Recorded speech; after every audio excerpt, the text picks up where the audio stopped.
The Cumulative Grade Point Average, otherwise known as CGPA, is a key performance metric used in universities all over the world to assess the performances of students in the course of their program in the university. Now, in the course of my up to 15 years experience as a lecturer within the university, I found out that a lot of students do not know how to calculate their CGPA.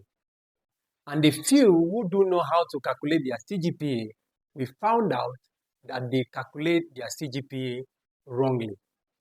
Now, in this video, I'll be showing you how to correctly and accurately calculate your CGPA. My name is Dr. George Stephen Okam. I'm a lecturer and researcher in one of Nigeria's leading universities. So the first thing we need in calculating the CGPA is the university grading system. Now, most universities use a 5-point grading system. So basically, all the marks you can score in any particular course or exam is 100%. So they've broken down that 100 marks into 5 sections, as you have seen on the screen. So a student that takes an exam and score any particular marks will have a corresponding letter grade from A to F, and then they will have a corresponding grade point that goes from 0 to 5 points, depending on what score the students got. Now, for us to calculate the CGPA, to illustrate that, let's look at a hypothetical situation of a student that has just started school, is in his first semester, and he is in his first year. So usually, for any student, he will take some courses. Courses are going to be assigned for him to take in his first semester and his first year. So those courses are identified by course code, which you can see there. And then each course will have a credit load or credit hour. The credit load is just a weighting that is assigned to each course to give it its relative importance in the particular program that the child or student is going to be doing. So for this particular student, there are several courses here, and there are several credit load assigned to each of these courses.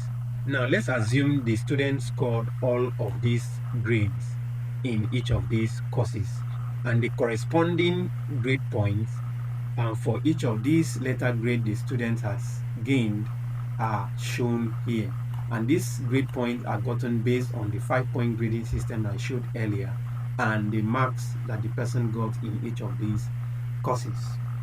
Now, the quality point is basically the product of the grade points and the credit load for any given course. So for the first course here, the student got a C grade, which is 3 grade points. So we multiply that 3 by 2 credit load, which gives us a quality point of 6. So we'll do that for all of the various courses that this student starts for in this first semester, and then we get the sum total of all of the quality points, as well as the sum total of all of the credit load. Now, the grade point average is a metric that tells us of the performance of a student in any given semester. So the grade point average, which is the GPA, is the total quality point divided by the total credit load. So in this particular instance of this student, the total quality point is 53 and the total credit load is 18.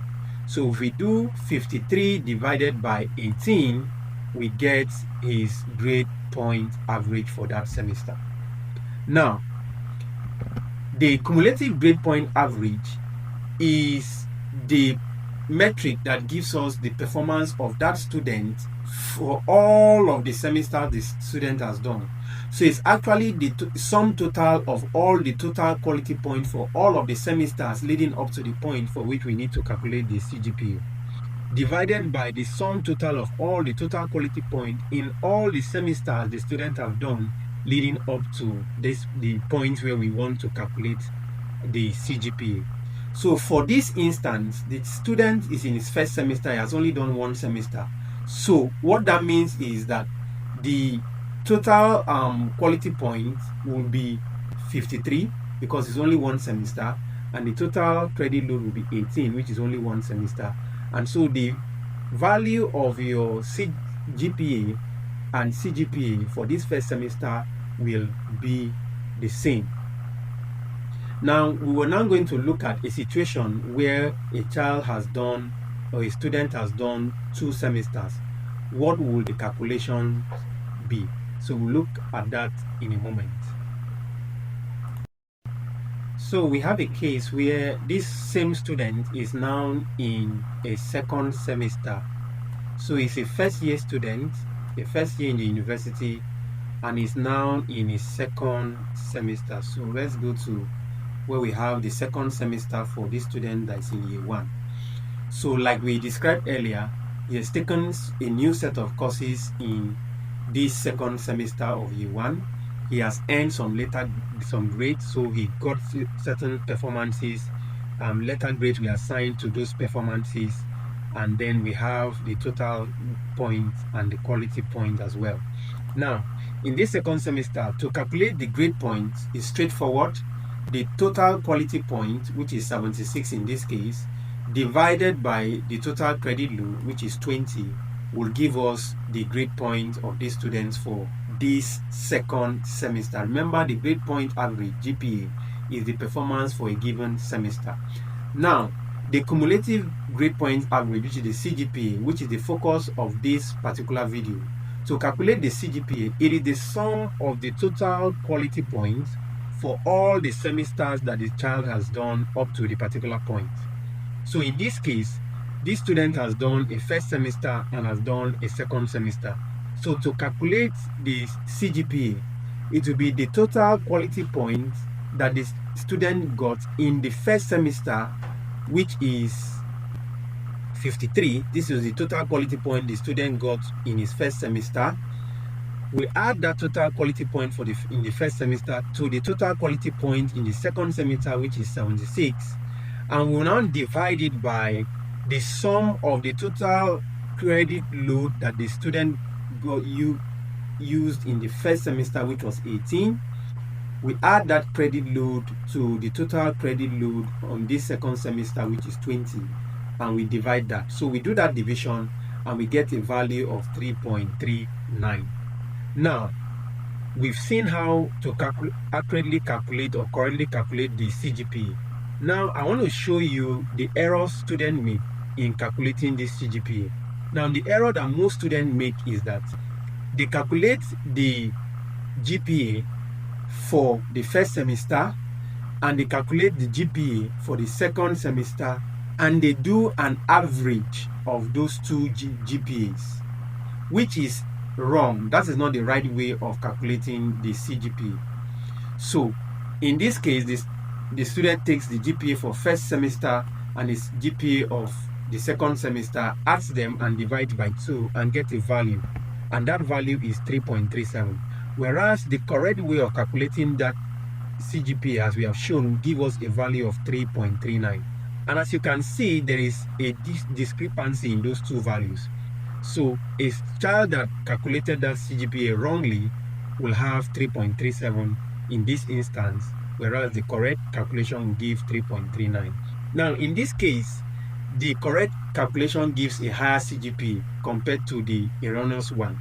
But there are also cases where the erroneous calculation will give us a CGPA that is higher than the correct CGPA. And so the student calculates that thing and see, oh, I have a GPA is supposed to be this high, but the school is now giving you a CGPA that is lower than what you think is supposed to be your CGPA, and then we have a lot of trouble and a lot of issues.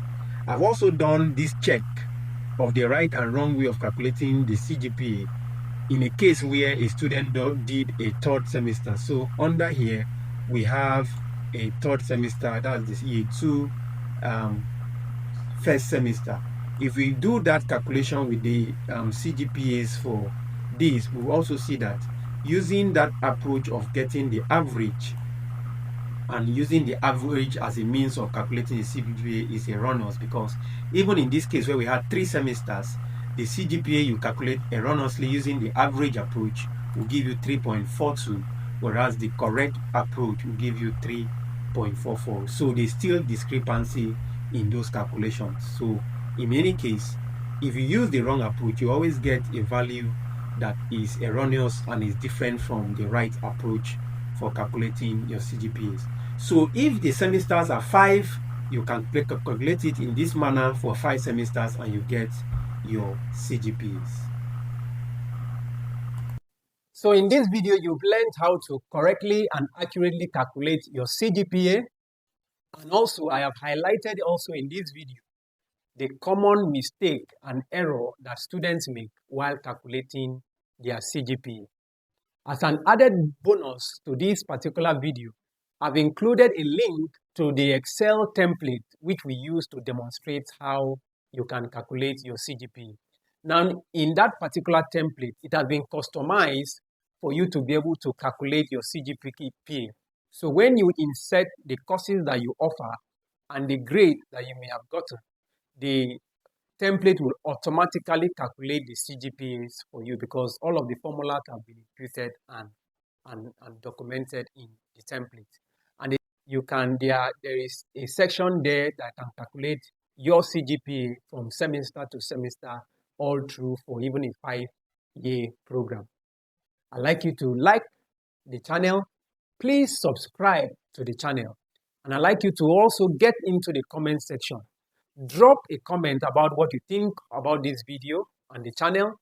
I'd like you to share with me experiences, challenges you may be facing as a student in the course of your academic journey, and make recommendations for videos that you want us to do that can be very useful and helpful to you in the course of your academic journey. I'll see you in the next video, where I'll be discussing how useful past question papers or past papers can be in preparing and in excelling in examinations. Thank you very much, and see you in the next one.